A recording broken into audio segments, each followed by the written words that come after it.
Olá, queridos, graça e paz. Que maravilha, né? Hoje nós já estamos no dia 263 da nossa leitura da Bíblia em um ano. Mas antes de nós lermos, curta esse vídeo, dê o seu like, compartilhe nas suas redes sociais, com seus amigos, nos grupos do WhatsApp. Seja a bênção na vida de alguém enviando essa mensagem.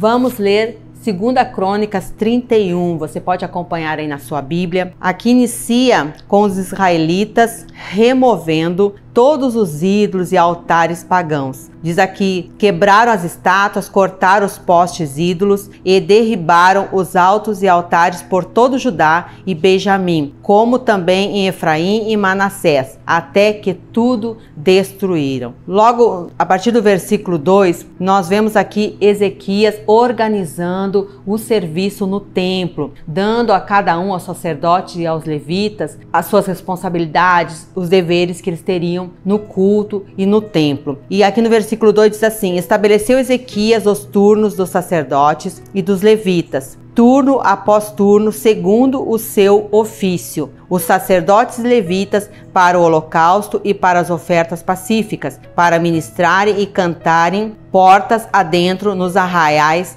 do Senhor. A partir do versículo 4, nós vemos Ezequias dando uma ordem para que todo o povo, para que todos os moradores de Jerusalém contribuíssem para o sustento dos sacerdotes e dos levitas. Diz aqui que eles deveriam contribuir, cada um com a sua parte devida aos sacerdotes e aos levitas, para que eles pudessem se dedicar à lei do Senhor. Era para eles trazerem seus dízimos e as suas ofertas para que os sacerdotes e os levitas tivessem o seu sustento. Isso que Ezequias está fazendo aqui está baseado numa ordem de Deus. Você pode ler depois em Números 18, lá fala sobre os deveres e os direitos dos sacerdotes e dos levitas. E fala que trazer os dízimos e as ofertas para o sustento deles foi uma ordem de Deus, foi algo que foi estabelecido por Deus. E aqui Ezequias está trazendo o povo à prática desta ordem de Deus. Versículo 5, logo que se divulgou esta ordem, os filhos de Israel trouxeram em abundância as primícias. Assim que o povo de Israel recebeu essa ordem, eles começaram a trazer, aqui a palavra diz que em abundância, e traziam as primícias, traziam o melhor. Eles trouxeram tantas ofertas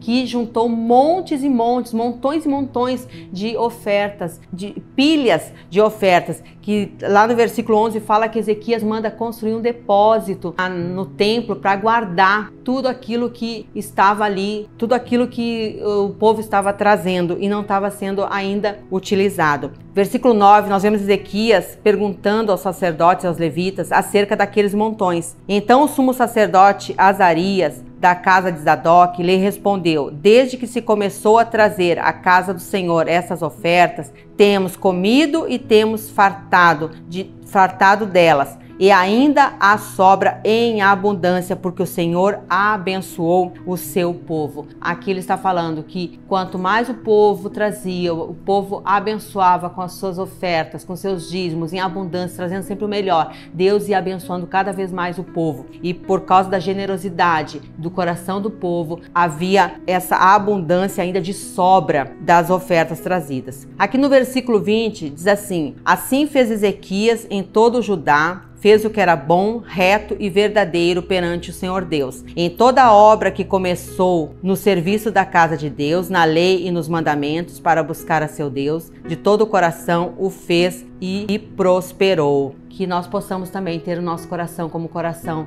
de Ezequias, um coração bom, reto e verdadeiro diante do Senhor. E sempre que nós trouxermos à casa do Senhor nossos dízimos, nossas ofertas, nós possamos trazer sempre em abundância, sempre trazendo as primícias, o melhor, para que o reino do Senhor continue crescendo, avançando e para que muitas almas sejam ganhas para Cristo. Vamos agora para Salmos 87. Aqui é um salmo dos filhos de Corá, dos coraítas, e o título aqui é Jerusalém, amada de Deus. Aqui o salmista destaca o amor de Deus por Jerusalém, como local escolhido por Deus para habitar e para se encontrar com o seu povo. No versículo 3 diz assim: gloriosas coisas se tem dito de ti, ó cidade de Deus. Quantas maravilhas tem se dito de ti, ó Jerusalém, diz uma outra versão, cidade de Deus. Então, Jerusalém tinha sido escolhida por Deus para ali ser o templo, ali estar o templo do Senhor. No versículo 5 diz assim: e com respeito a Jerusalém, se dirá, este e aquele nascerão nela, e o próprio Altíssimo a estabelecerá. Deus escolheu Jerusalém como sua morada e fará dela uma cidade forte, segura e feliz, e a estabelecerá para sempre. Hoje, Jerusalém é nós, é o nosso coração, onde Deus habita, onde o Espírito Santo habita. Nós somos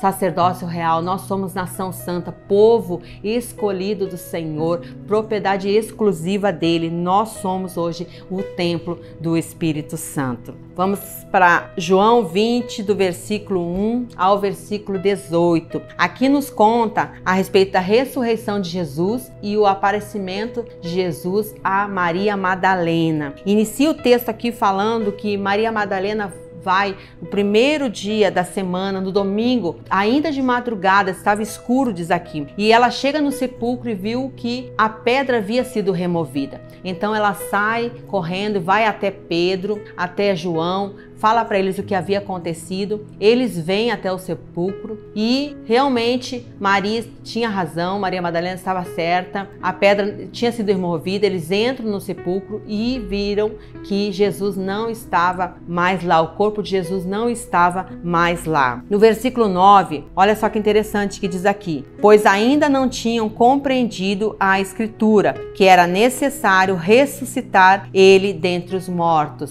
No meio da dor, do luto, da morte de Jesus, eles haviam esquecido que Jesus tinha dado uma promessa para eles. Quando Jesus andou com eles, Jesus tinha dito que era necessário que ele morresse, que ele iria morrer, mas que ao terceiro dia ele ressuscitaria. E o que eles estavam vendo agora ali era o cumprimento dessa promessa. Jesus não estava mais morto, ele já havia ressuscitado. No versículo 11, diz assim: Maria, entretanto, permanecia junto à entrada do túmulo, chorando. Enquanto chorava, abaixou-se e olhou para dentro do túmulo e viu 2 anjos vestidos de branco, sentados onde o corpo de Jesus fora posto, um à cabeceira e outro aos pés. Então eles lhe perguntaram: mulher, por que choras? E ela respondeu: porque levaram o meu Senhor e não sei onde o puseram. Nós continuamos lendo esse texto e logo mais à frente, no versículo 15, Jesus aparece a Maria Madalena e faz a mesma